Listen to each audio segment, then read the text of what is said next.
what's up, Bears fans? Your boy, Coach T, Chicago Bears 360, back with another live recording for you today. Today, we're covering the NFL Combine. Coach has an epic rant for y'all. Caleb stands out here in my comments on X and Twitter. I got smoke for y'all today, so it's going to be a good one because I'm tired, bro. I'm going to be honest with you, man. Like, y'all need some home training, bro. All y'all need to go work at Chick-fil-A or something because obviously your mama didn't teach you nothing. Your daddy didn't either. But I got smoke for y'all. Go ahead and do it. Y'all go ahead and share, like, subscribe. We're going to get into it and so much more, but we're going to cover the Chicago Bears ultimately. I got a lot of jokes and all this other stuff for y'all today. I got time today, so let's get into it. Y'all know what's next. Cue the intro, maestro. Let's go. Contra.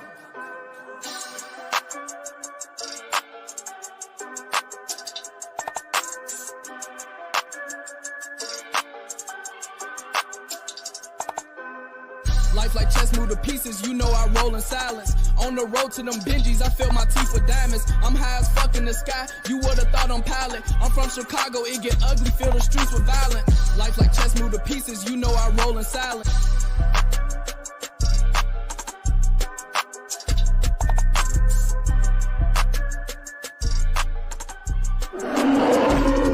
Past, present, future. We bear down. That's right. We're back, Bears fans. Chicago Bears 360 with Coach T. Thanks for joining me today. Listen, I was talking to my wife, bro. Realized it's been a few Sundays since I've done the show, but February's been a busy month for us. We got a lot of personal stuff going on, obligations, things we had to get to. So do me a favor, run the likes up, subscribe to the channel if you're watching this on the playback, and then you know what I'm saying, always tune in. Listen. I know y'all been waiting for the smoke. I try to stay away from this stuff, man, because this is not what the platform is all about. This is not the energy that we come with, the Chicago Bears 360. But like my boy Howard said when he was on the show, man, sometimes you got to make time. Sometimes you got to have time. Sometimes, you know what I'm saying, the situation warrants it, right? And it's not so much about the Justin Fields versus Caleb Williams situation. You know what I'm saying? I'm down there 50 years old, right? I got personal pet peeves in mind. I have boundaries. I have principles. I have standards that I live by. That's ingrained in me from, you know what I'm saying, my various experiences in life. And one of the things that you're not going to do with me is question my integrity, right? You're not going to question my integrity and I'm not going to respond. That's a big thing to me because that's something I hold true as a core principle and value for myself, right? I don't like it myself to be a liar. And so, you know what I'm saying? Like if we met each other in real life and you question my integrity in real life, I'm going to deal with you like Matt Sergeant Terry used to deal with people. So just on principle. But here's the thing, though. Here's the thing about me. I don't yell and I don't fuss and I don't cuss without teaching first. So for the emotionally handicapped of you out there and the ones that hearing impaired, out there for you that don't tune into the show, because I'm gonna clip this up and I'm gonna put it on X or Twitter because I realize most of the people that have, and y'all know I've been trying to work on my cussing on the show because we're trying to, do different things with the brand, right? So, but for those of you that don't tune into the show on the regular, you don't patronize the show, I'm going to do some education because you don't tune into the show and you don't patronize the show. So you're only able to experience the X or Twitter version of what you see about my take. So I'm gonna educate you first, and then I'm gonna get on your ass after I educate you. So anybody that patronizes the show understands that the whole basis of the platform, the whole niche, the whole gig, if you will, of the platform is Chicago Bears football from a coach's perspective. And from that, we take the film, we take our guests, we take whatever information I can, and I try to apply my experience as a coach. That's just not calling games, right? That's just not holding the whistle and looking like a coach on the sideline. That comes from designing plays, installing plays, game planning and calling plays. That's going through practice scripts as well. Let me go into a little more nuance for you, right? So going through the process of preparing for a game, whatever your situation is, whether it's high school football, college football, professional football, there's a process, right? So the premise of the show takes that process. That's whether you're in high school and it's preparation Sunday through Thursday for a game, whether you're in college and it's preparation Monday through whatever day, Friday for a game, or the pros where you prepare Tuesday through Saturday for a game. And we're taking that process and we're bringing it to the fans to educate the fans on how football actually is played. You guys only know, most fans only know the product. They don't know the process. They know the people and they know the product, but they don't know the process. And this is where I believe a lot of fans get lost in the sauce of what they think is going on, but it's not happening. So I try to take my knowledge of it and bring it to the show. I also try to take and bring guests onto the show to either confirm my theories or distinguish or debunk my theories or my logic based off of what I know, what happens during the week, during the process. And that's what I did with Clay, right? So I clicked that up yesterday. And I was like 4:30, 5 o'clock in the morning, because I had shit to do. So, you know what I'm saying? I said, let me get my content out there so I'm not missing out or whatever. I'm trying to promote the show. I'm trying to promote our guests that come on the show because they have to have some skin in the game. I don't ever want it to be where you're just coming and helping Coach T and I'm not supporting what you're doing, whatever. So I'm trying to promote the show, trying to promote the guests, and also trying to educate the audience, bring logic, bring understanding to how this actually works, right? Understand I don't know it all, but from the experience I do have, I believe my audience would agree I know a little something about something. But at the same time, again, these guests come on and I ask them questions to even argue against my own theories.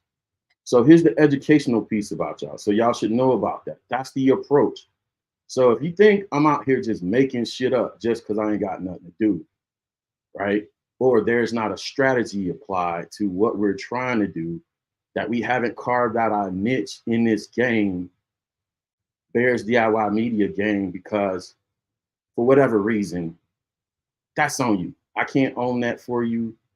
If you're so emotional about football and football takes to the point where you get so angry that you question people's integrity, you take it personal and something like that, that's on you. You have to go home, look yourself in the mirror and do some personal inspection because you have something going on with you, my guy, or my guys, or my gals. Football should not be so important to you where you start taking it personal, where you start taking it, and I'm speaking for all media. I'm talking about the big four Bears outlets, news, sports analyst outlets. I don't care who you are. I don't care if you're a JF1 stand, you're a Caleb stand.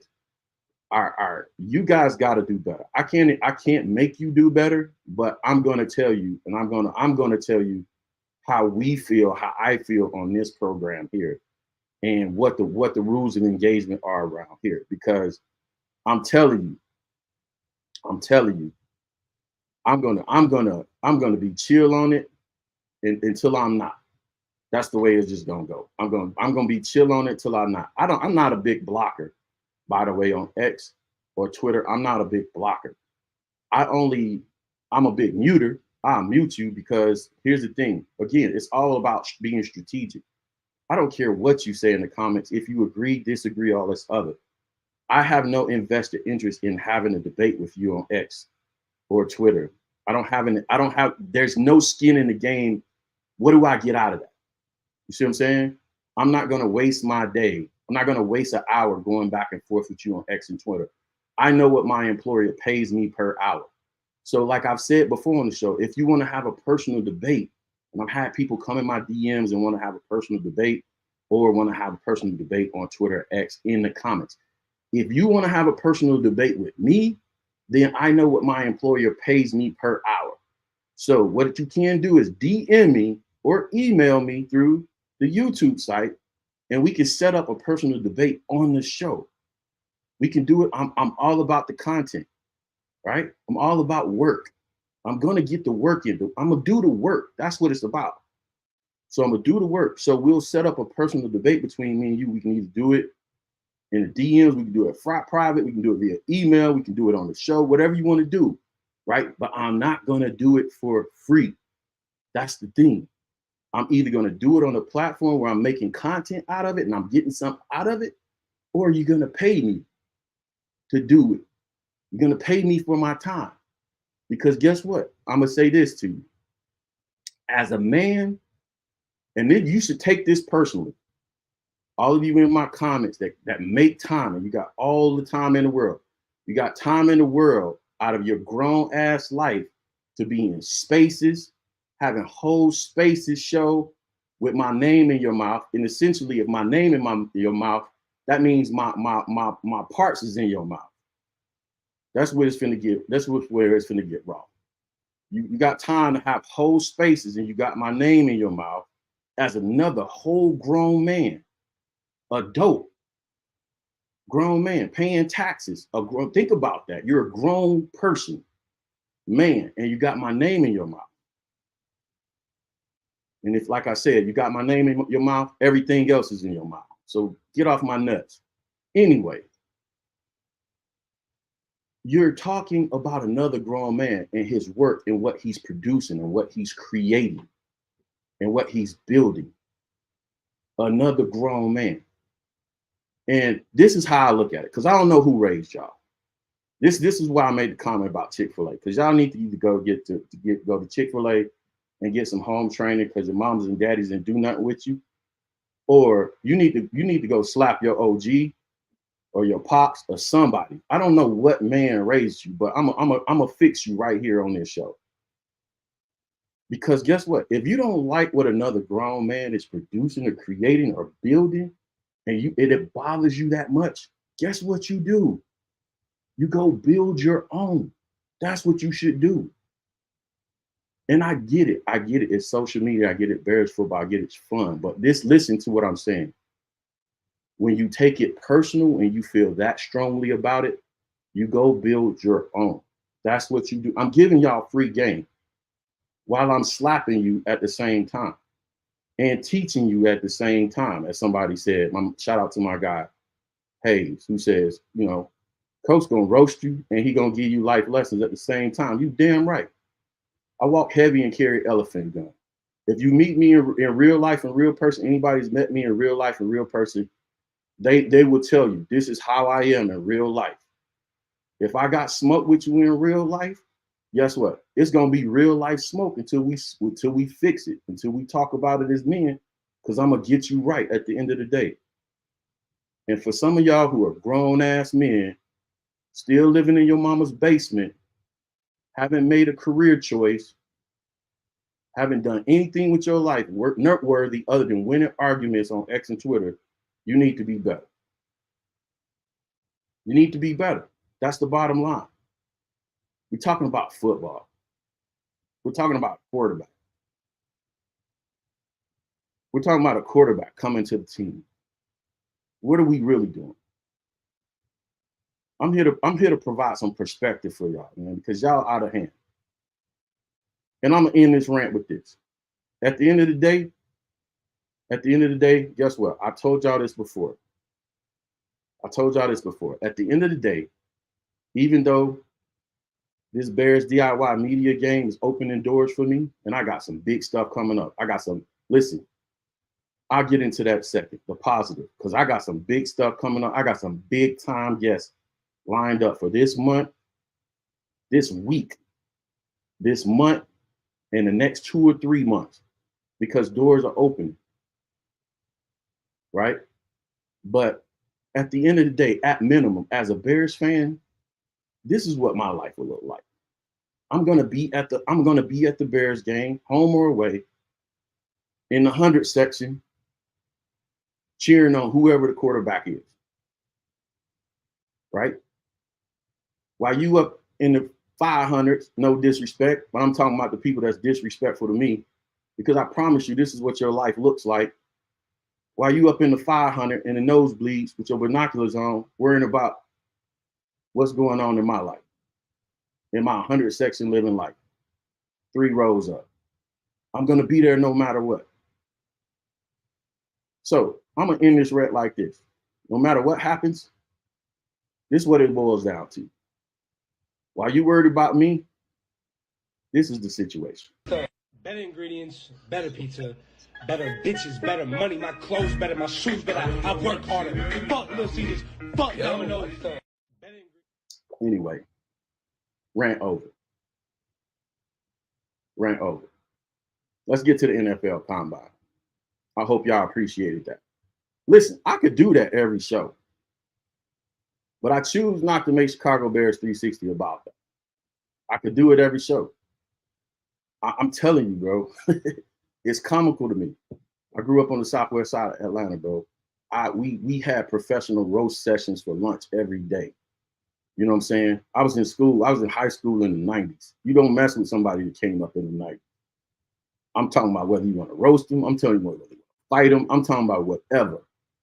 It's really like that. You know what I'm saying? I could do that all day, but I choose not to. I choose the code switch and try to be a professional Chicago Bears media reporting analyst. That's what the shtick is. That's what I want to stay on. And we're going to get back to that. So let's talk about the NFL Combine. Lots going on, man. It started like, what was the days? We started like the 27th of February. I hope y'all appreciate that because I don't do that very well. NFL Combine dates. Started on the 29th, a lot of media stuff going on up through today. Today is the last day, final day to getting the offensive lineman today. Let me take a step back and let's just describe the overall process. I said this on Twitter, I said this on X, and you guys need to be aware, situationally aware of what's going on in this whole landscape of NFL football. This is the time, now that all the film work is out of the way, pertaining to these players, the Senior Bowl is kind of like the last ditch effort to get something on film for these players. This is the time of the year for the non-football people. For the non-football people, this is your time of year. For the stat people, for the non-football people, no disrespect to the stat people, but sometimes y'all get out of hand with those stats. And I got a take on that too. I got a piece of advice for you as well. Because like I said, I'm on one today. But this is the time of the year. It's all about emotionalism. It's sensationalism. It's all about emotionalism and sensationalism. Everything is sensationalized. You know what I'm saying? You know, you have a player you know what I'm saying? He wipes his nose. Oh my God, you know, he wiped his nose so good. He's excellent at wiping his nose. That makes him such a great player. Oh my God, Bob. You know what I'm saying? Like, this is what it's about, bro. It's entertainment. It's entertainment. And that's what you get on even DIY media, mainstream media. You're either going to have a conjecture show, an entertainment show, a debate show. You're going to have a technical show, a scheme, schematics, X's and O's show. And watch this. We had a new genre to rear its head in the media landscape, and that's troll media, troll accounts, troll channels, troll all that. I saw a video today where somebody got excited because Rich Eisen tweeted him because he had a emotional, sensationalized tape, and you got attention for it. I don't want attention like that. If that's what you want to do, to each his own. I don't want that kind of attention for our show, Chicago Bears. I want those kind of outlets to retweet me because, hey, you know what I'm saying? I had an actual good football tape, but to each his own. I'm not saying it's good, bad, or indifferent. I'm just saying we're teaching. It's a teaching platform for the audience. You recognize what is what, right? To make you aware. That way you don't get upset. You don't get mad. If you come to my show and you're a sensationalized, emotional person, and you're logic averse, if you're averse to logic and teaching and explanations, good football takes, good football explanation, then it's not going to be for you. Go somewhere else. Don't hang out with us. We're not your community. We're not your people. I'm not hard up for followers like that or subscribers like that, where I want you to come around and disrupt the energy. We don't want you. I'm telling you. I'm being honest and telling you, go away. Like I'm not compromising what we do for the audience. I'd rather save you there's plenty of DM me, email me. I will recommend media outlets for you to give you what you want. We don't want you here. I'm not that, like I said, we're not desperate. So that's the point. You got to recognize what is what. But about the NFL Combine, back to that. So y'all recognize what's going on. You know what I'm saying? Everything is going to be inflated. So it's going to move away from the tape. Go back to the tape. The tape is not changing. What a kid was 2 months ago is who he is. Just because he ran a 4.21, just because he ran, he bench pressed 30 reps in the bench. Great. This time of year, the combine should be only confirming and or denying what you've already seen on the film. The film is the foundation of everything. The testing builds another layer. The interviews build another layer in revealing who the person is and who the team should take. That's all I hear to say about the combine in itself, how it is, what it means to the whole NFL process. Right? So that being said, I thought some very good things came out, by the way, speaking of the 4.21. My man ran a 4.21 last night. That was crazy. I saw his mom tweet that. So proud. What's his name? I got the actual stuff filled up. Y'all give me a second, because I need to calm down for a minute. Because when I get going, bro, Xavier Worthy, man, shout out to you. Texas wide receiver, runs the 4.21, breaks the NFL Combine record last night. Like I said, mom tweets it out, very proud. Obviously, a kid of character, substance. Shout out to mom, doing a great job with him. Listen, I'm going to get into the wide receivers next week on Tuesday. I start breaking down the wide receivers. And actually, this is a good time to do that, because for skilled position players, a lot of these players on the football fields can do a lot of the same things. Having the numbers behind them allows for a better analysis and diagnosis of who they truly are. Offensive line, I can pretty much do that. Defensive line, I can pretty much do that on a macro level without all that tape. But a few things we're looking to confirm after the NFL Combine related to this. Some guys that stood out to me yesterday are wide receiver position group. Obviously, Xavier Worthy. Brian Thomas Jr. from LSU. First of all, LSU wide receivers are not like everybody else's wide receivers. LSU wide receivers are not like that. All right. LSU wide receivers are not like LSU wide receivers. Brian Thomas Jr., 6'3", 209 pounds, ran a sub 4.3 40. 4.33 at 6'3", 209 pounds. We got to look at that film.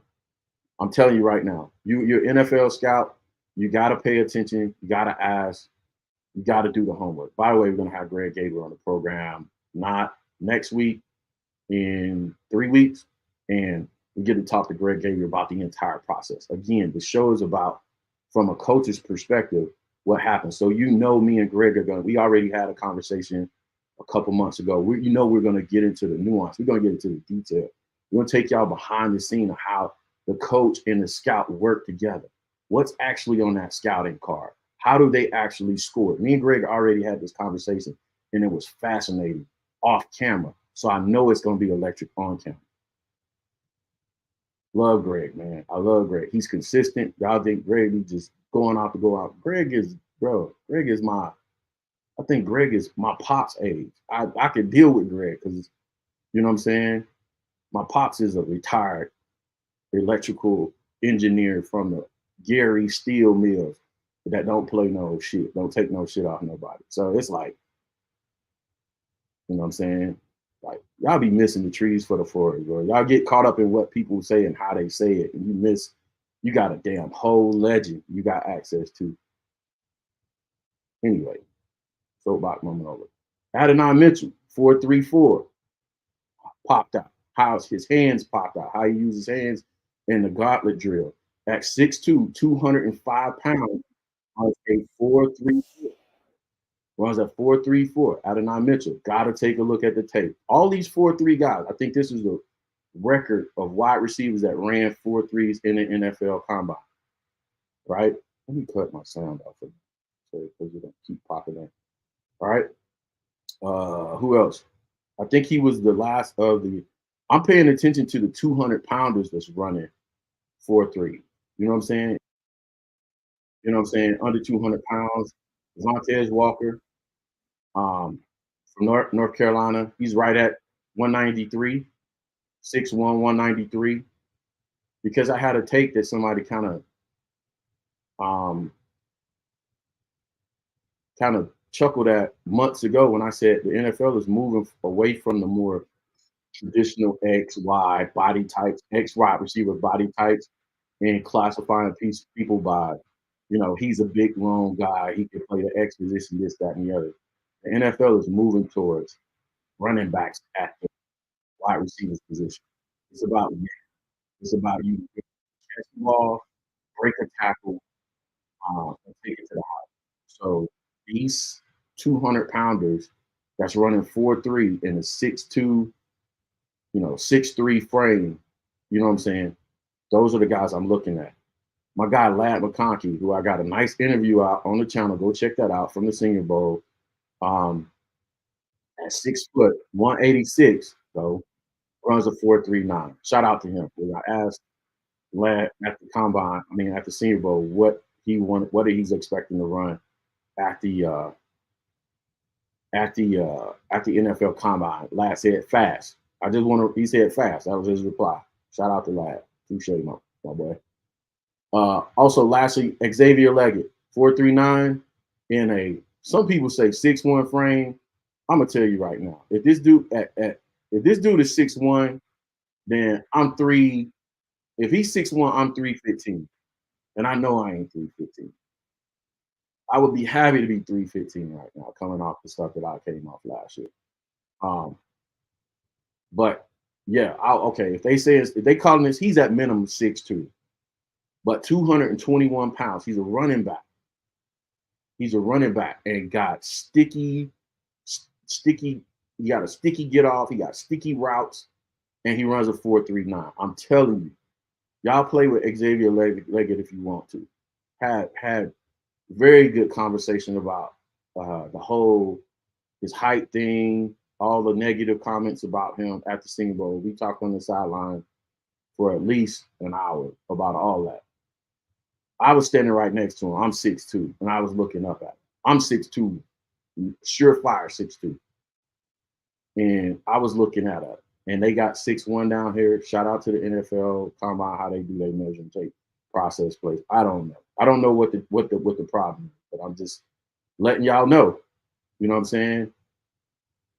Other positions going on that stood out. Running backs yesterday as well. Let me see if who stood out to me as well. Isaac Gurindo with a 4.33.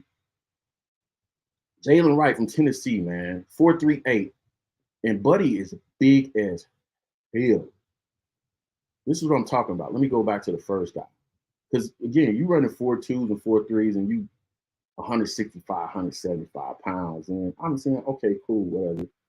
All right, that's all right. You know what I'm saying? But that whole, you know what I'm saying, I'm a STEM guy. I'm a science, technology, engineering, and math type of guy. You know what I'm saying?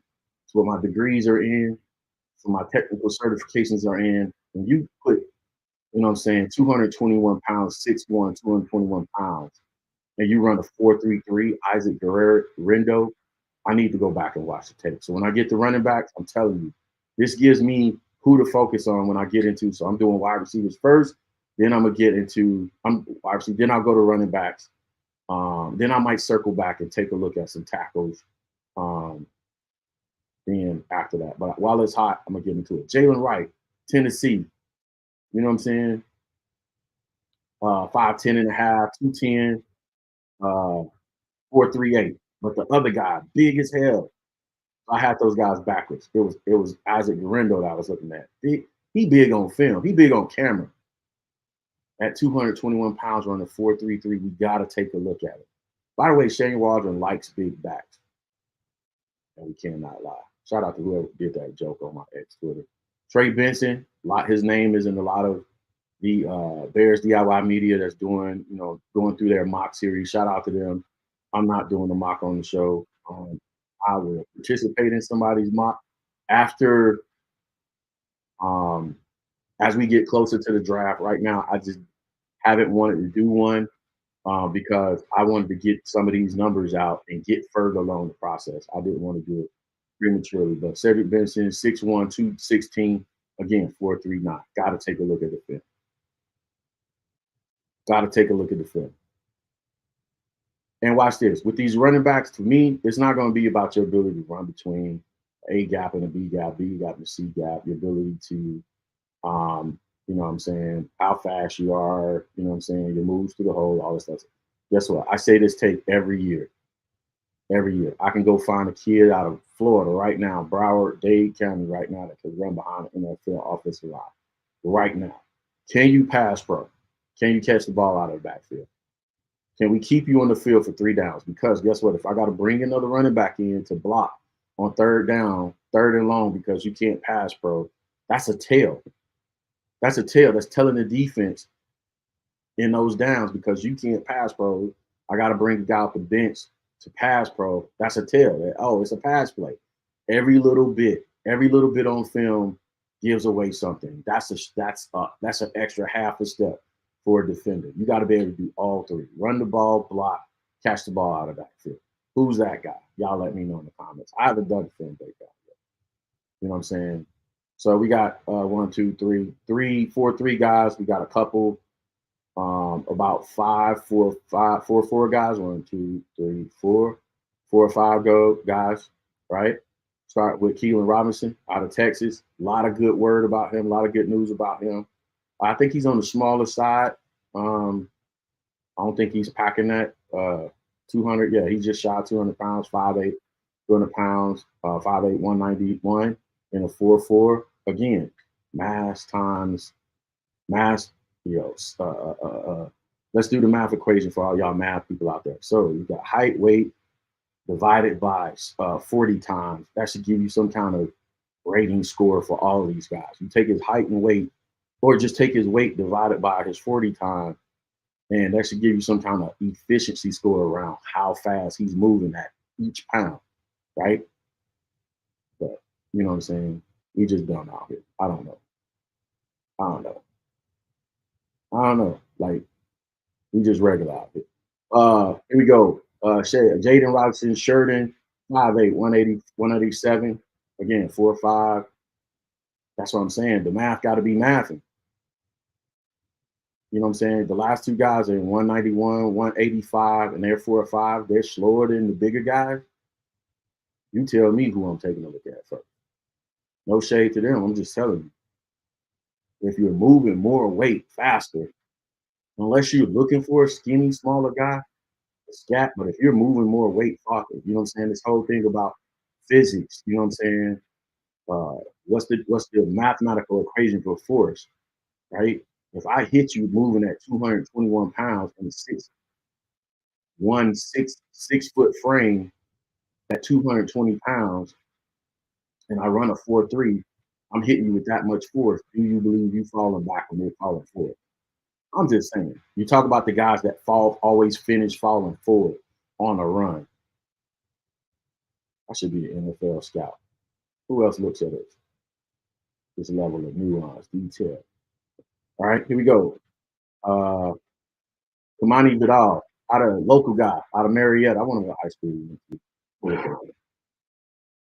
Local guy, Marietta, Georgia. Kamani Vidal, I want to go to high school.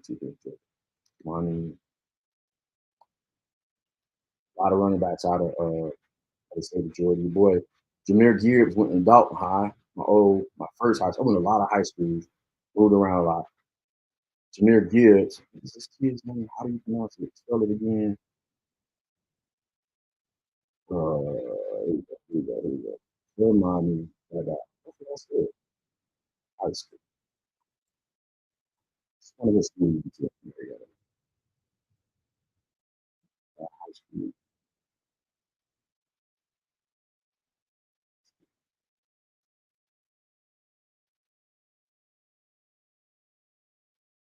I don't know, it's not popping up. Anyway, local kid out of Marietta in a 6-something frame, running 4.4s. Again, take a look at him. Possible. What we need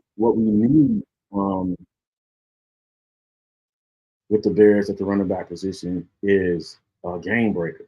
We need an all-in-one back. We got two guys I think can do different things, but not an all-inclusive back. I love Roshan. I like Khalil. I think Khalil's gotten better, especially in his pass protection. Roshan is a dog. I've been on record saying there was a hot take last week. I'm going to say it again. I think Roshan gets the first look at camp. I think so end of the season as a starting back. Shane, like I said, Shane likes big backs. Excuse me, coffee coming back at me, choking me out. All right, quarterbacks, real fast, and I'm gonna get into the comments real fast. Let me talk about it. Because this, I'm not gonna avoid the elephant in the room, in the quarterback subject. Not a whole lot of quarterback stuff out there, quarterbacky stuff out there, quarterbacky. You know what I'm saying? What did we learn different this week about the quarterbacks? The two quarterbacks the Bears are discussing, Justin Fields and Caleb Williams. What did we learn different that we did not know prior to the NFL combat about Caleb Williams? I'll leave that open-ended question for the chat. What did we learn different? Y'all let me know.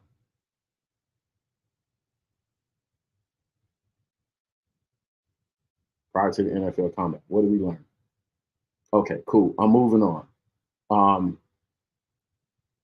I liked, what's my guy name out of Tennessee, Joe. Let me take a step back. First of all, my guy out of Tampa Bay Tech, Michael Penix Jr., Tampa Bay Tech. I'm mentioning his high school because I know it's high school football coach. Out of Tampa Bay Tech, plus he went to school with my daughter. Tampa Bay Tech, my guy Michael Penix Jr. I said Michael would make no money. He would make money at the draft because he was doing all the events and he was the biggest name doing the most stuff. While everybody else refused to throw, Michael was out there competing. And like he said, he's like, I'm going to take every opportunity I got to compete. I said this. I pissed a lot of people off on X or Twitter.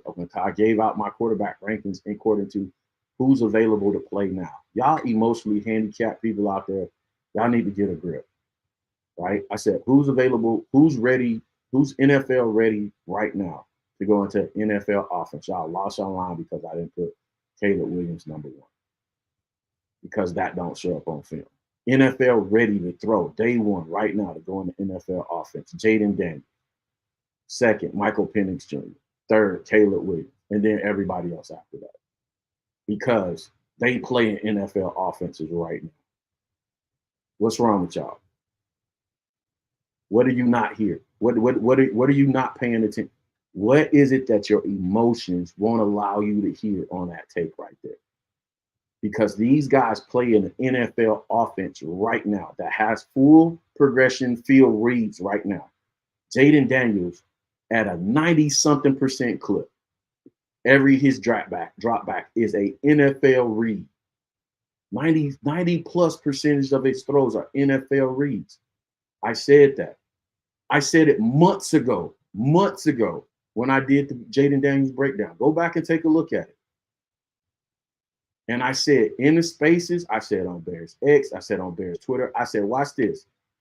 All my closest associates on X and Twitter, I said this. I said, watch what happens when Dan Orlovsky makes his tape, when he made his original tape months ago. Hey, I would take Caleb Williams number one, blah, blah, blah. And then Drake May. I said it to several people. I said, Dan, I studied Dan. Dan is probably one of the very few film guys on the national platforms that actually watches film. This is why I like watching Dan. He's the only one I pay attention to on those platforms because I'm an X's and O's guy. I said, Dan has not watched the film. He said it out of his mouth when he gave the Caleb Williams take back then. I said, watch this. When Dan has an opportunity to watch the film and when we get closer to the draft, I said, Dan is going to change his take and he's going to be a Jaden Daniels guy. And I tweeted it. Somebody tweeted me or tagged me in the tweet when that came out on Get Up, on ESPN on Get Up. They tagged me and they said, bro, this is crazy. You said this verbatim. I said, y'all think I be making shit up, bro. Y'all think I be playing with this. Y'all think I be playing with this. I'm gonna come at y'all neck because I do the work. This is what I'm telling y'all. I'm not just making shit up. I'm watching film while I'm doing my work, my day job. I'm watching film. I'm doing both. And I'm like, that's crazy. This is not going to be popular, but I'm going to say it anyway. They're not going to understand, but I'm going to say it anyway. I'm going to stand on it. I'm going to stand on it because it's what I see. Guess what? If the end result is I'm wrong, then guess what? I don't care. The process of how I got to the tape won't change. It's what allows me to be me. I'm trying to say this because somebody said this in the spaces a long time ago. I said something about the work and grading my work, right? And they were like, well, when you getting C's and D's, I said, name one time I got a C and D on my work, on my tapes. Name one time. The last time I can remember I was wrong on a take about a player coming out was when me and Swift was on the show and it was Braxton Jones. And I very logically said, I don't like centers and tackles as rookies.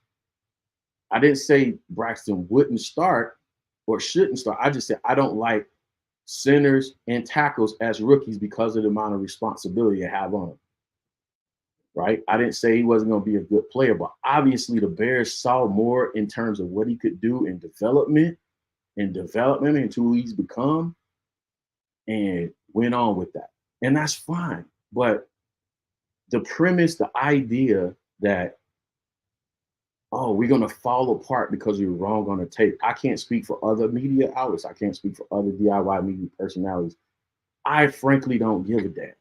Like about, and this is the funny part about this whole situation. Sorry about that. Damn, spit on myself. Here's the funny part about that whole situation. Nobody will come to you. Nobody except for your supporters. But none of these faceless X and Twitter accounts or whatever, none of these people that are critical in your comments or whatever, none of these people will spin the block and be like, damn, coach, you was right. They go off and disappear into infamy. They never spin the block. And talking about integrity, let's talk about integrity. Because guess what? I don't have a problem. I'm not gonna stop doing the show because I was wrong about one tape or whatever. If I'm at about an 80%, 75, if I'm at Pareto's, some of y'all don't even know about Pareto's. Google Pareto's. Pareto's law. Right? If it's an 80-20 situation, if I'm getting a strong B, I'm not disappearing from the platform. I'm not gonna stop because, oh, you know what I'm saying? The Bears decided to go with Caleb Williams over your blah, blah, blah, football logic, blah, blah, blah. Okay, who gives a F word? I'm sorry. I'm trying, Lord, especially on Sunday. Who gives a damn? Who cares? All right, it's what they decide to do. They're a professional organization inside the building. I'm not on the staff. I got sources around the building, but I'm not on the staff. Who cares? Still gonna be out here making content. Still gonna be doing what I do. What are you doing? Is the question. So yeah, it's not. It ain't what you think it is. It ain't what you. It ain't as important as people make it out to be. All right, how did somebody get back? Anyway, quarterbacks. Yeah, Michael Penix Jr. made money. He made money. He's in the conversation, and this is what y'all should think about. There are 4 quarterbacks in the conversation, not for the top spot, but in the top 10 conversation right now. There's in the conversation, not in the rankings or whatever, but they're in the conversations. Caleb Williams, Drake May, which I don't think deserves to be there. Be honest about it. Jaden Daniels, Michael Penix Jr., and JJ McCarthy has snuck his way in there as well, right? And maybe rightfully so, maybe wrongfully so. I think JJ gets a bad rap because of the offense he played in. I saw somebody throw up some stat today on the route tree that JJ only ran or threw the 9 route deep ball X a percentage of the time. That means he struggled with the X. That struggle means he struggles with the deep ball or the deep out or the deep dagger or dig route, blah, blah, blah. And I just don't, again, bro, I don't understand y'all people. I don't understand y'all. You can throw up a route tree and say how much he completed on that particular route, and then you don't list the dependencies upon that route tree or how much he throws to that route.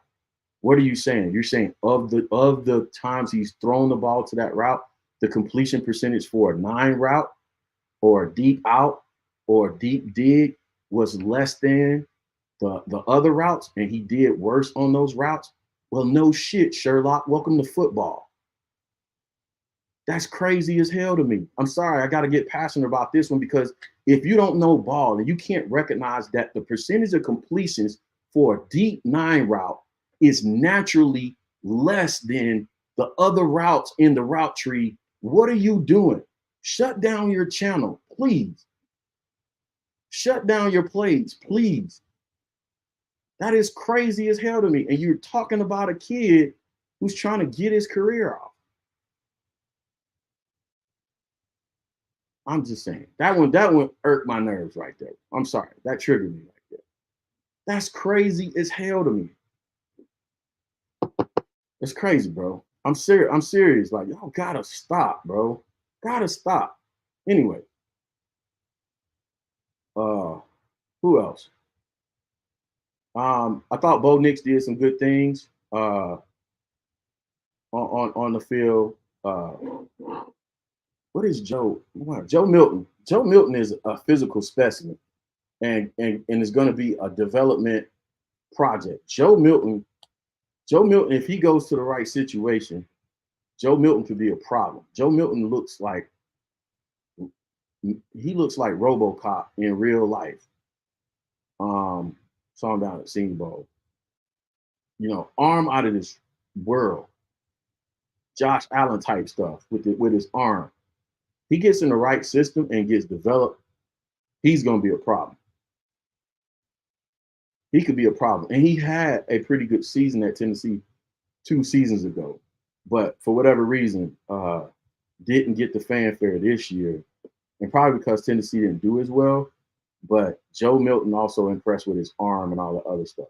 Like these dudes, these quarterbacks are all right, man. They're pretty good. I'm going to speed this up a little bit. I'm going to go through the other position. DTs, I can't wait to get to the DT film. Braden Fish flashed at the Senior Bowl. So he was no surprise to me on what he showed on film. He made money. Michael Wingo, the defensive tackle out of, LSU. Again, LSU defensive tackles and wide receivers. Athletes, 6 foot, 284. Probably going to be somebody's, 3 technique, and somebody be a game record up in the middle. Byron Murphy has been there the whole time. His name has been there. I think Chris Jenkins made some more money from Michigan at his size and weight. I'm trying to get that for you real fast. 6'3", 299, can be a tweener, right? Can be, depending on how they use them, can play both the 1 and 3. I think how the Bears uses their interior defensive lineman, it doesn't matter if you're a textbook 3 technique or 1. They don't require their interior defense alignments to trade positions depending on the strength of the formation. So they just slot their guys, and you have to play both, right? But we do need a game record, and I would be remiss not to. Let me see. Two guys I actually had a chance to meet with in Mobile is Jaden Crumedy. How do you pronounce his name? 6'4", 300 pounds, flashed on film, as well as my guy Dwayne Carter from Duke. Now Dwayne is a unit. Dwayne is a unit in real life, 6'2", 302. I think Dwayne is probably going to be more of a developmental guy, but he has a physical raw to become a pretty good textbook textbook 3 technique, if you will. Dwayne Carter. All good guys. All good guys. But yeah, that's the DTs, linebackers. I'm trying to catch all up on what I'm thinking about all these guys. Obviously, Peyton Wilson blew the 40 out the water. Plenty of teams going to come calling for him. Linebackers that can run fast, that can play 3 downs, are going to be at a premium. Always, you can run. They can teach you whatever else they need you to know and get you in the right position. If you can run fast at linebacker, especially with how much we play multiple spread type of offenses nowadays, where we always have to pull linebackers off the field and put nickels and dimes in just to cover, he's going to be somebody's find, and you're going to hear about him. Kalen DeLoach out of Florida State ran a 4.47. Again, another guy that's going to be fast. And when you start getting into the 4 or 5 guys, then you know what I'm saying, you better be a thumper. You can't run, you better be a thumper. You better be able to, you know what I'm saying, fill gaps and get there with a bad attitude. See ball, hit ball. Right? That's rounding out the linebackers, talking about quarterbacks, running backs, DTs, linebackers, wide receivers. Let's get to the tight ends real fast, because my guy, you know what I'm saying, my guy, I'm gonna start with the guy interviewed. Ben Smith showed up on tape. Ben looked really good. He didn't run super fast, but I don't know what the threshold is for tight ends, to be honest with you. I'm just gonna tell you straight up. But he looked smooth. He looked fluid in his route running. 6'4", 250. He's a hybrid guy. UY. What am I doing? UY hybrid guy. Sorry, dyslexia kicking me. And the coffee was hitting hard. HY guy. He looked fluid. He looked good. I saw my guy Clay Harbor retweeted Ben looked smooth as well. So I was excited about him showing up on the combine on tape as well.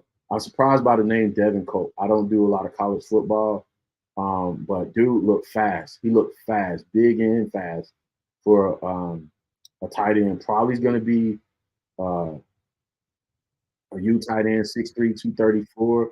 Good size, but he's probably going to be a pass catching guy, but probably can be a hybrid guy as well. I'm going to get to the tight ends and breakdowns and film. Again, this provided so much better folks focus for breaking down players in film now that we got, you know, metrics on them. For example, Theo Johnson, he ran well, but I felt like, man, it just felt like not just the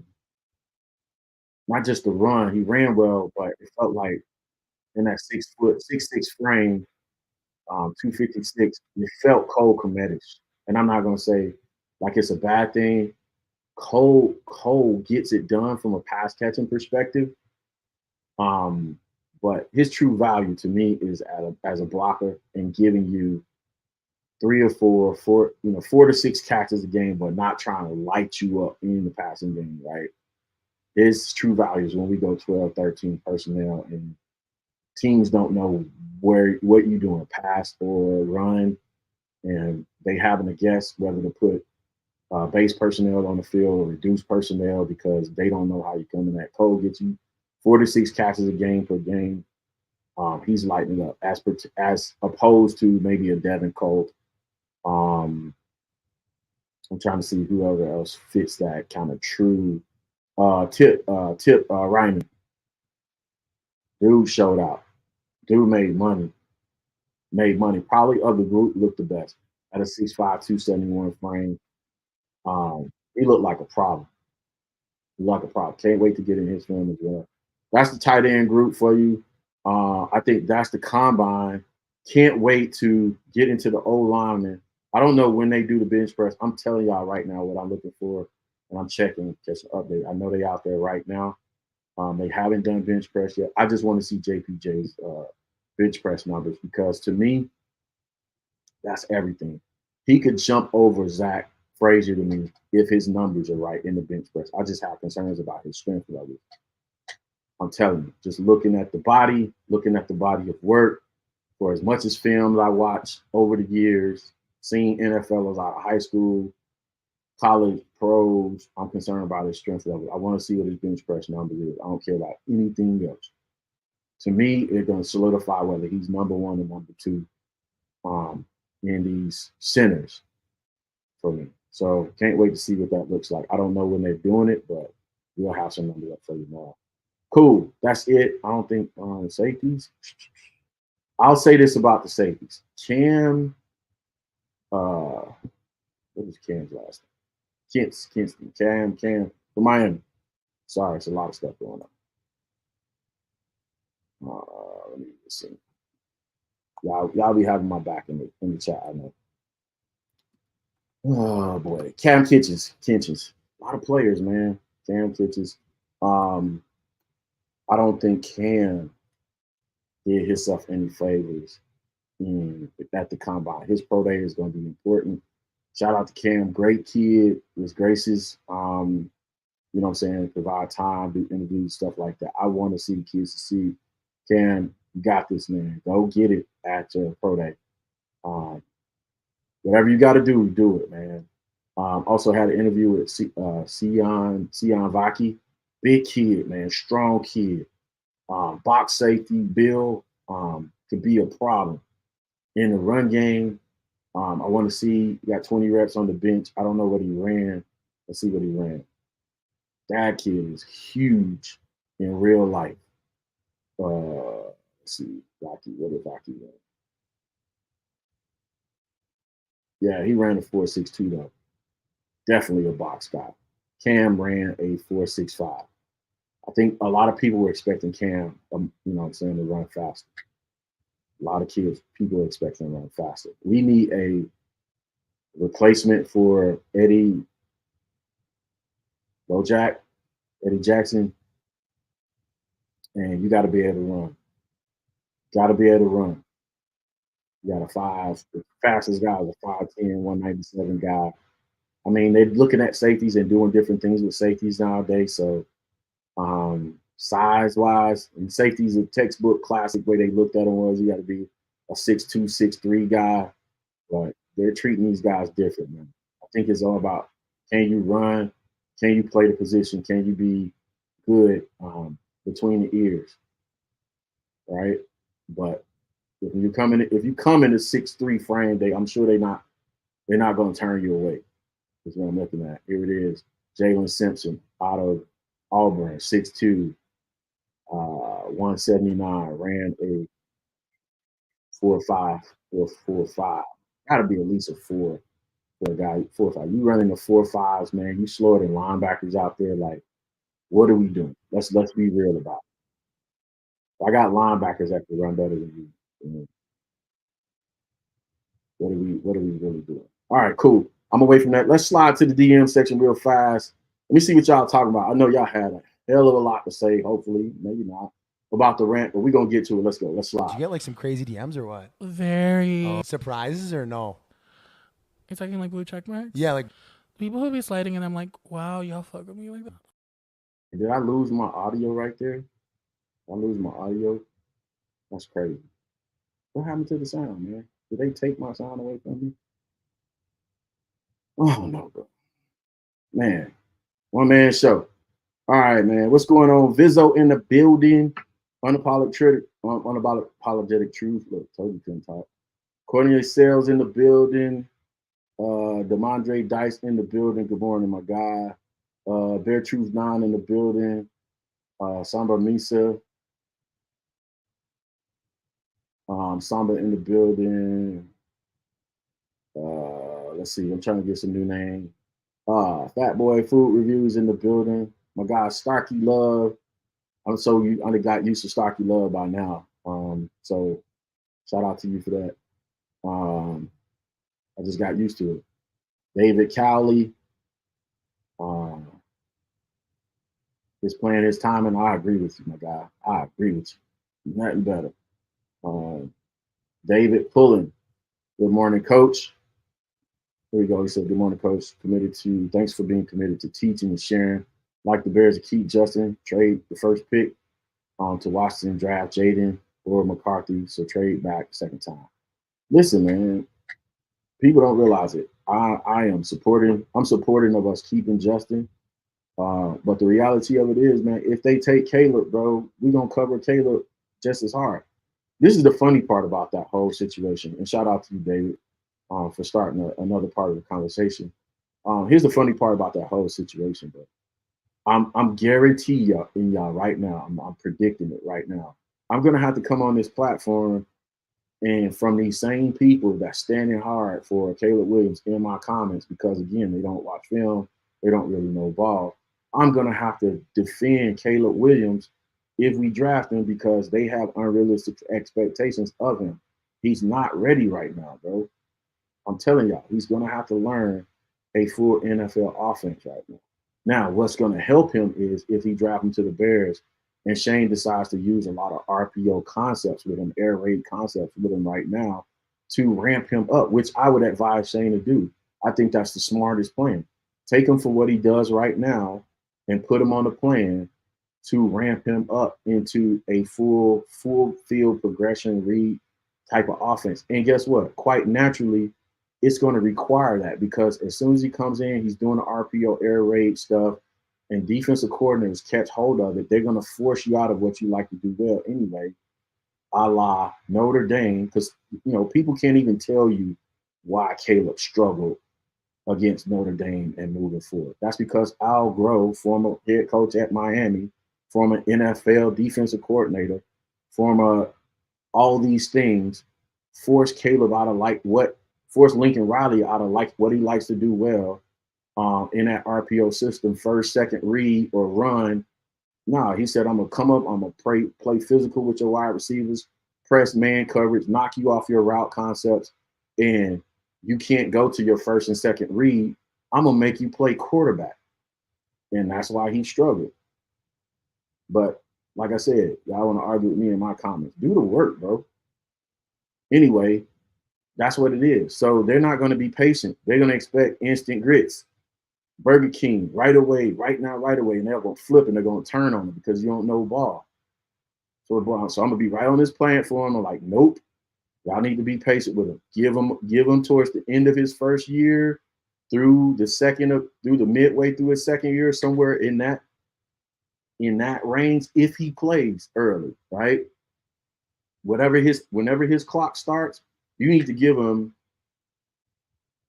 18 times 2 is what? 18 divided by 2 is 9. You need to give him 27 games. You give him 27 games about to get his feet wet.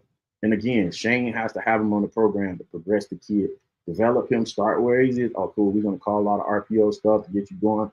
We're going to rely heavy on the run game. We're running it 25 plus times a game, 30 times a game.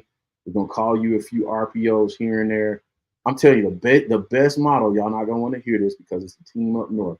The best program I've seen in the last 2 years of how to develop a quarterback and put him on a path of continuous improvement. Shout out to Kaizen.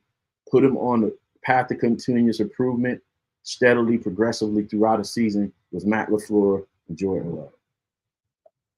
It was textbook. It was coaching master. It was coaching perfection. It was coaching perfection. What he did with that kid, because the way Jordan Love looked in the first game for versus us, and what Matt LaFleur required him to do compared to how Jordan Love looked at the end of the season, I couldn't hate on him to save my life. Matt LaFleur. I couldn't hate on either one of them. You know what I'm saying? Matt laid out the program for it. Jordan Love did what he had to do. And guess what? They're talking about Jordan Love being that guy. That's exactly what Shane has to do with Caleb if he comes in. So guess what? If we draft him, again, I'll be right here on the program like, oh yeah, no, y'all don't, nah. Oh, he didn't throw for 500 yards the first week. Nope, shut the hell up. Wait, watch, let them develop the kid. Don't run this kid out of town too. Bro. All right, cool. My guy David, he's playing his time and says that's GAYY. Why? Because oh, you talking about the statement I said, because yeah, I mean, it is what it is. You got another man name in your mouth, then another man name in your mouth. There's nuts in your mouth too. Be a better man. Coach T Bears game. Cornelius in the house. He's playing his time. Let's see. Evie Brown in the house. I'll give another prop. I'll give another props. Enough shine to Evie Bear down. Davis in the house. Social media has been so toxic lately. As I am empath, I need to observe, not absorb. Yeah. No, I get it. I got a little bit of that too.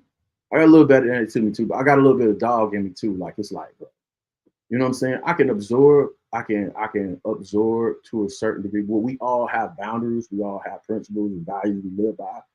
And you know what I'm saying? Sometimes it requires you to, like, hey, everybody should have an electric fence. Everybody should have an electric fence. It's called boundaries. And some people shouldn't be allowed to do that. Damien Shaman would be a great guest for the draft prospects. Man, you in my business. Get out my business, Vizzo. You all in my business. You're absolutely right. Danny is my boy. Danny, me and Danny, we on the Barroom Network on Sundays together. Danny's joining the program next month as well. Next month. Yeah, next month. Danny's going to be on the program. Matter of fact, Danny has the show right before the NFL draft. So shout out to you, Vizzo. You're definitely going to tap into that. That's my guy, Danny. Big bro, little bro, call him whatever you want. That's my guy. Danny's going to be on the show as well. That's an easy get. Now, the names I got coming, there's some hard names to get on the big networks, on the big radio programs. Y'all need to lock in for those too. I ain't even saying nothing about them until like 2 weeks out. I'm telling y'all, bro, Coach T is on y'all head. Chicago Bears 360 with the programming. We not playing. This is why I don't spend time addressing the foolishness most of the time, because most time I'm working, bro. You back here connecting, getting with guys that's actually moving the needle on this thing. Not, you know what I'm saying? The spaces, boys. The shot combine was kind of boring. Yeah, there's a bunch, like I said, sensationalism, man. A lot of crazy stuff. Devontae Rogers in the building. Shout out to you, my guy. Arturo in the building. I ain't seen you in a minute, Arturo. You been cheating on us, bro? What's up with that? Sko in the building. Coach said, oh my God, he wiped his nose so good. You know it, man. Like, bro, come on. What are we doing? This is not football time. This is the underwear Olympics. You know what I'm saying? And I'm just gonna call it, man. If you out here getting super excited about a bunch of men running around in their drawers, what is we on? I mean, to each his own, you know what I'm saying? It's 2024, we gotta be PC, but I'm just saying, what you trying to say? What you trying to say to us, my guy? Eco Bean. I didn't even talk about the edges, did I? I'm gonna circle back to the edges when we get off here. Sorry about that, guys. Jaworthy, I'm saying, trying to see some from the Mac crowd. Sko, I hadn't heard from Sko in a minute. What up? I called you out earlier, my bad. I'm trying to get y'all, bro. I'm trying to get to some questions. Let's see if we got some questions, or y'all just laughing at me, ranting today. It's all good. Unpopular Truth said Leggett is a monster. Leggett is a problem. Leggett is a problem. He gonna be a problem. At that frame, I'm telling you, he's at least 6'2", 221. And dude ran a 4.3. 221. I'm talking AJ Brown type of problem. Bears will be good. I'm telling y'all, it's so many wide receivers in this draft, so many weapons. And here's the thing, bro. This is something that Justin Stans probably wouldn't say. There is a fair argument to draft Caleb Williams And there's weapons later on in the later rounds of the draft to finish filling out this roster from a weapons perspective there too. But you have to ask yourself, okay, and this is a part of the reason why people got mad with me on X or Twitter based off of my take. Because I don't know. I think, why did they get mad? They didn't get mad because they're not part of the program, part of the show. And they haven't heard me say these things before because y'all are here week after week, show after show. I've said this 100 times. Oh, because I put it out in actually written text format to line up the take for them, saying, hey, we fired Getsy, we hired Simo. Simo's responsible for all the language and communication around the offense. He got promoted to run game coordinator because he's responsible for all the language and agreed to stay with the Chicago Bears. How rare it is for an offensive coordinator not to choose his own offensive line coach and tight end coach, because I know how the coaching fraternity works. An offensive coordinator is a, borderline pseudo narcissist, bro. They are very like you. I was a coordinator. You very much like to be. If my name is going to be on it, I got to be in control of everything that happens with this offense. So how rare that is for a offensive line coach and a tight end coach and a coordinator. This guy doesn't get to choose his own O-line coach. And these the guys agreed to stay and not take a promotion to offensive coordinator, right? A lot of egos was checked right there. A lot of egos was checked right there. That is rare. And then Shane comes in. Shane gets hired, the right guy for the right job. Slap him on top of this offense and let him layer this offense. Watch this. Let me take a step back. You have two front office, the GM and assistant GM, and former offensive linemen that understand how offenses are built too. Right? We're all talking the same language. And they're saying, hey, the shortest path to keeping this offense moving and keeping us progressing and keep us growing in this offense with the current quarterback is we need to bring somebody to develop him in the passing game. We were pretty good in the run the last 2 years. Where have we struggled? In the passing game. Why? Because the quarterback hadn't been developed. Why? Because the guy that was in charge of development was incompetent. Okay, let's fire him. Let's bring a guy in that, by the way, he doesn't have to necessarily revamp the whole offense. He just needs to slap his pass concepts, the language, the shifts, the motions, all that on top of the offense and run it back. What is so bad about that? What is so off the chain about that? What is so egregious about that? I'm just saying, bro, like, we got to do better. It's the best explanation I can give. If Fields is as good as Coach T says he is, again, missed the whole point. But okay, settle for anything less than a first for Fields, you Brown Davis. It's not, bro, y'all keep missing the point. It's not about Justin being good. It's about Justin's raw skills being good enough to say, I want to invest and develop that into what I believe it could be. Because everybody that hates Justin Fields and wants to run him out of town wants to quote to you what he did, right? They want to quote win stats. They want to quote macro level stats that aren't nuanced, that don't diagnose the situation. They want to quote macro level stats without context. No, they're not looking at it from this standpoint. Oh, Justin is in the same situation but ahead of Caleb by 3 years. They won't tell you he had a sucky situation the first year. They won't tell you he had his most important year, his development year, he wasn't developed. They're going to say he had a sucky situation his third year, although we had a little bit more. We didn't have a complete situation offense. Offensive coordinator incompetent, couldn't work with the skill set that he had. What does Matt Eberflus keep talking about when it pertains to the offensive coordinator? Adaptability and what? There was another word he keeps using, keeps echoing. Same thing, all aimed at shots at Luke Getsy because he couldn't adapt when players got injured. He couldn't adjust, adaptability and adjustments. He couldn't do either. Matt Eberflus keeps adjusting, but Matt also takes shots at Justin. I'm talking about in terms of things he can do to correct himself. Yeah, he needs to do execute from the pocket. Yes, he does need to finish game better. All that is part of it. It's all part of the evaluation. And when we repeat that in a logical way and try to explain it the way it makes sense in football terms, people get mad. Like, bro, I don't know what else you want me to do. I don't know what you want me to do.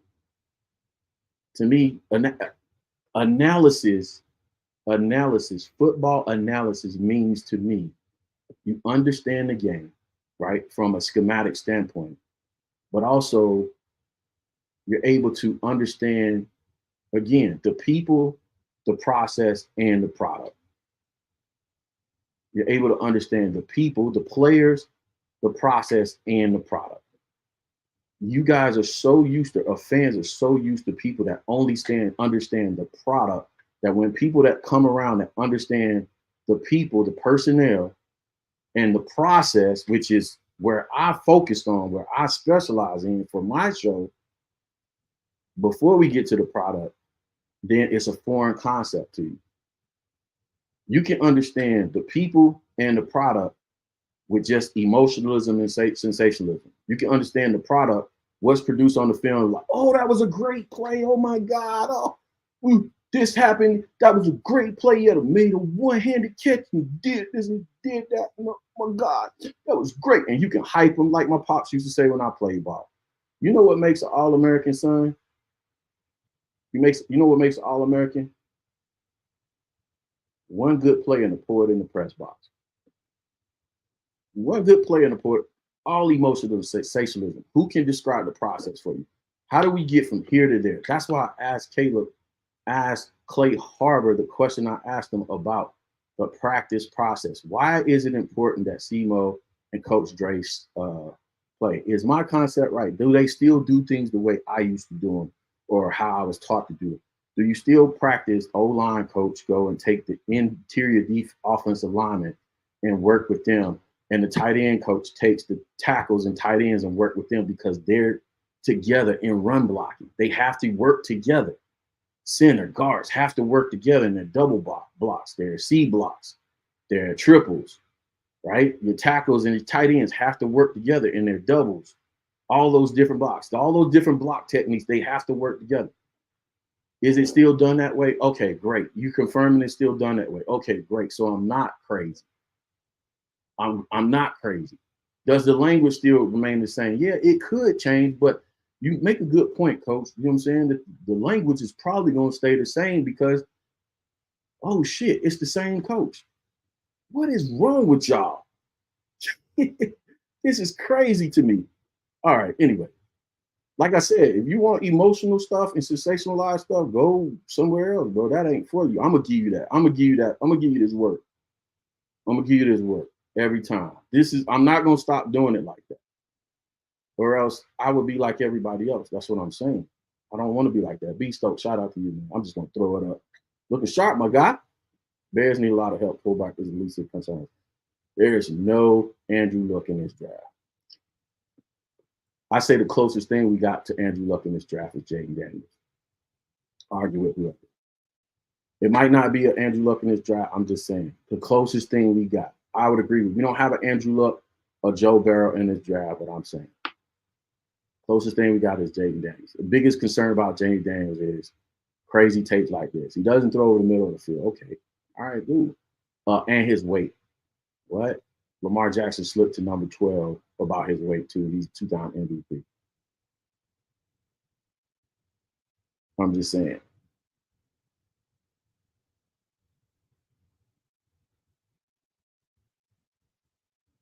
I'm just saying, bro. What are we doing? I'm here for it. I'm here for it. I'm here for it, especially off a nice cup of coffee. What time is it? I got to take my bike to the movie. I got an hour and a half. We ain't going to be here an hour and a half, but I'm finna get through some of it. What up, James Ford? My God. I miss doing these Sunday shows. Sunday's probably going to be rant Sundays from now on until we start the season back. So I was looking something to do with Sundays that's consistent. Sundays, rant Sundays, perhaps. Maybe Sunday, let's call it the Sunday sermon. I need to get some church music. Obviously, I can't be on here cussing Maybe I can't. Some of y'all pastors cuss too. Some of y'all pastors cuss, got wives, girlfriends, and boyfriends. So maybe I can get away with it. Or maybe set a different standard. I don't know. It'll be the Sunday sermon. The Sunday sermon with Coach T. You always gotta look at the market, right? So have fun with it. What else we talking about in the chat? I'm trying to get y'all up here, man. It gotta pop out to my eyes.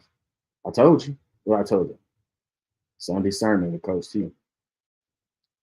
That might be the marketing. That might be the branding of it. Right on point. I ran right up to it. I'm preaching. I need some church music. I need something in E flat. I need some background like E flat tune up music, right? People tripping on Cat Williams' internet. What y'all saying? What y'all saying? Devontae Ryder said it.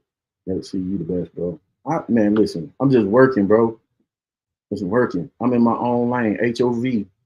Shout out to Jay-Z, man. I'm in my own lane doing my own thing. Shout out to all the other content creators out there doing their thing, man. Most of us are pretty cool. You know what I'm saying? Most of us are pretty cool. We talk offline, backroom, DMs, all that. So we support each other to no end. You know what I'm saying? Beefs have been squashed. Relationships form. I'm just in a season of my own right now, as I described to somebody last week. I said, look, man, I can't do a whole lot of collaborations this off season, because I'm so hyper focused on what I'm doing and what I'm creating as far as this content is concerned. And I'm the giver. I'm usually the giver. Hey, yeah, I'll do this for you. I'll do that for you. I got to be selfish in the season, though. I've given most of my life. I got to be selfish right now. And when doors open for you, you got to walk through them. Now, you want to hop on the train, you want to support the program, you want to come in and you're a creative. I'm going to tell y'all right now, I'm going to announce this again. I'm probably going to announce this every show until we finish the summer and we get back in the training camp or whatever. I am looking for a graphics arts person, somebody that knows skilled in graphics, art, and design, that knows how to make lower thirds, thumbnails, videos, hype videos, stuff like that. If you do that stuff, DM me on X Twist, get at me. I'm putting together a team. All right. I already identified a producer that we're going to be working with and train them up, because y'all see me on the program struggling to commentate, produce. I got to make the thumbnails. I got to make the graphics. Not complaining, but hey, it's growing. It's taking off. So you want to be a part of the team, DM me, going to get to it, man. Let's go. If you will work, you got to work, though. You got to be a worker. You got to be willing to work. All right. Right. Look, see what I'm saying? Clowns in the comments, bro. Like, what are we doing, bro? What are we doing? It's not pretending he was good. It's pretending it's talking about the facts. He wasn't developed.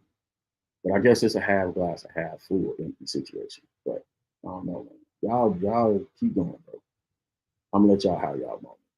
Just don't get disrespectful. We're gonna kick you out of here. All right, cool. My guy Julius in the building. All right, cool. Let me run down real fast, man, what Twitter talking about, and I'm gonna get y'all out of here. I'm trying to do this in 5 minutes on, you know what I'm saying, just some highlights of what's going on Twitter, the positive, bro.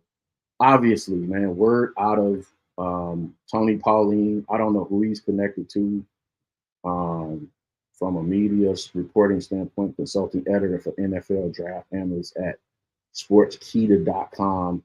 And I think this has been going on for a few days. Said the word in Indianapolis is the Chicago Bears are close to finalizing a deal to send former first-round pick Justin Fields to the Atlanta Falcons. I'm bringing y'all the news either way. I don't care.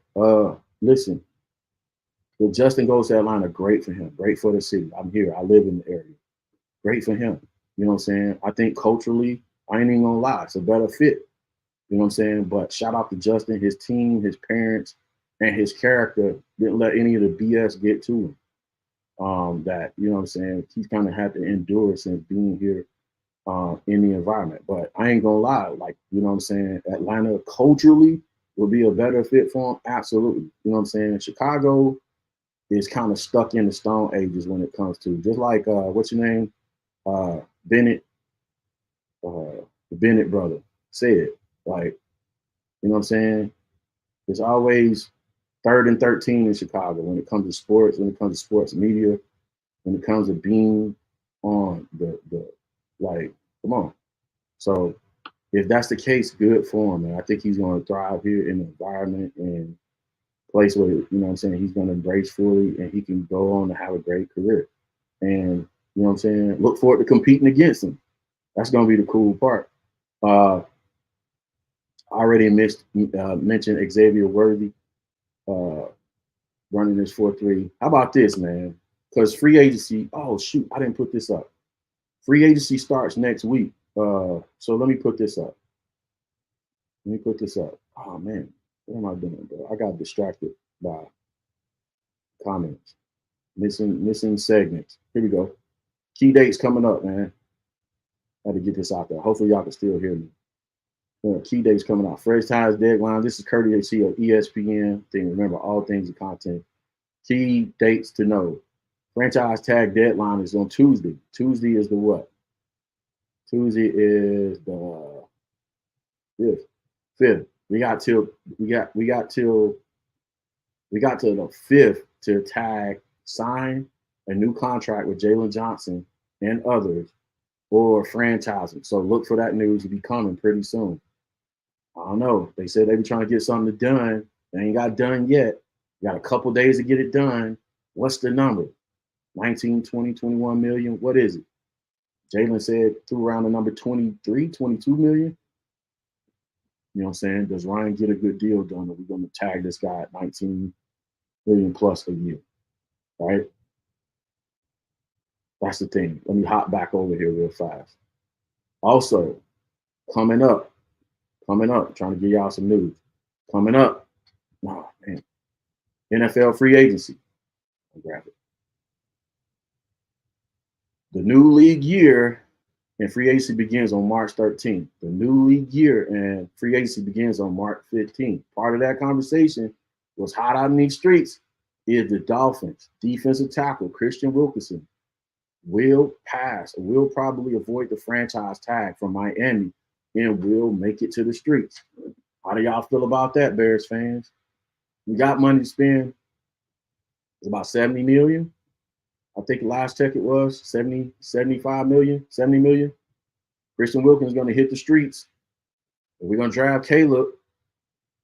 We can build through the draft, and we got stars on the streets. It's too, like Ryan is holding the ace of spades right now. Because if you keep Justin, pull back, and draft back or trade back, you can get players still and build a roster out. But again, we got to have a conversation about if you sign Caleb, you can still get players. You still sign players through it via free agency. Which one does he do? Is what I'm saying. Let's go back to this graph.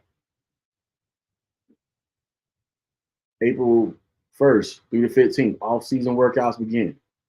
April 1st to the 15th, off-season workouts begin. What does this mean to the decision? Because if you put both of those dates together, free agency is March 13th. That's next week. April 1st is 2 weeks later. Off-season workouts begin. Players can start showing up in the building. Something to look out for. Again, this is just giving information. Something to look out for. It's volunteering workout, volunteer workouts. Does Justin come to the building and start working out on April 1st through the 15th? If he doesn't, just saying, might be a clue as to what's happening. When will this deal get done if it's going to be a deal done, right? Free agency starts March 13th. We've been talking about an Atlanta deal trade getting done during the whole combine process. We haven't broken any news yet as far as I'm concerned about a trade being done today. When does it happen if it's going to happen? Read the tea leaves. I don't know. Workouts begin 1st through the 15th of April. And of course, NFL draft is on March 25th through the 27th. But let's talk about these workouts just a little bit before we get out of here.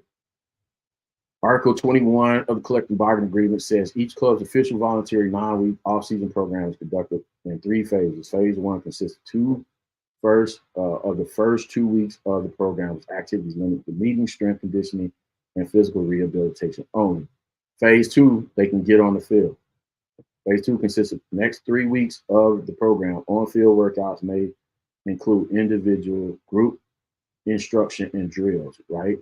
As well as perfect play drills, plays in with officers, basically running against skeletons, right? On-air drills, no hitting, none of that stuff. Players lining up across from each other, defense player lining up against each other. They basically do walkthroughs at pace, no live contact, team offense versus team defense drill permitted. Phase 3 consists of the next 4 weeks. Programs teams conduct a total of 10 days, organized team practice activities for OTAs, no live contact is permitted, but 7-on-7, 9-on-7, and 11-on-7 permitted. Meaning in other words, week 1, they can do some strength and conditioning, they can do some film work, they can do some physical rehabilitation. But week 2 is what's going to be the key week, right? So if you're paying attention and tracking days and you're saying, when should things get done? I'm saying if they start April 1st, week 1, they can't really do anything. By the week, April 8th, somebody should be in the building. A quarterback should be in the building working with the team. If he doesn't show up by April 8th, then the trade is probably on. I'm here to get information. The results otherwise. I'm not going to change the tapes. I'm not going to change our process. We're not going to change our logic. We're not going to change nothing. It's not for you. Kick rocks. All right. Don't mean to be mean, but definitely don't always be real. All right, Suits. That's those things for you to keep track of in your mental calendar, your mental clock to help your anxiety and all that other stuff for you processing this whole thing so everybody can calm the hell down and understand what's happening when and go on about your business and have a good time. All right, cool. I tried to do that quickly. Let me see. Christian Wilkinson on the streets. Let me see if anything does happen. No. All right, cool. I covered it pretty much what I wanted to cover. Again, bringing that information, hot information for you. Listen, this week's guest, dropping a clue bomb for you. Shout out to my guy DJ, whatever his name, DJ Envy, on the Breakfast Club. This week's guest, this Thursday. So Tuesday we're gonna start wide receiver film breakdown. It's gonna be fun now that we have some 40 scores. I'm probably gonna try and do 2 or 3. How many weeks we got left? I need to get through running back, wide receivers, tackles, running back, interior defensive linemen, edge rushers, which I didn't cover today, and safety. 6 position groups in 6 weeks, right? And I basically got Tuesdays and Sundays to do it. So I'll do the math on it, figure out who we're gonna do on Tuesdays, what pace we're gonna go to. But understand, I'm covering these positions, breakdowns, film work, takes on it, perhaps who the Bears should draft, who they shouldn't, who looks hot on film, who doesn't. Boom. But Thursday is where we're doing the guest. And this week's guest, drum roll, please. This week's guest on this Thursday. That's right. It's none other than Kenneth Davis. My guy Kenneth Davis, that's Davis on that's Davis on Twitter X. Been following Kenneth for a while. I think he's on the NBC Bears show. Also on a That's Davis show. Also on Flipping Friends. Bears media personality going to be on the show, going to join us this Thursday. We talk Bears football, all this other stuff that's going on in Chicago sports around the Bears. Definitely going to talk about the Caleb justice situation. We're going to talk about the position. We're going to talk about the GMs. Y'all know my process, how I do it. That's on Thursday. So, like I said, we keep the hot content going for y'all, bringing the best guests on the show, talking to Bears, best Bears football content out there. I mean, we're all supposed to say that, so no shade to nobody that's doing this Bears media game.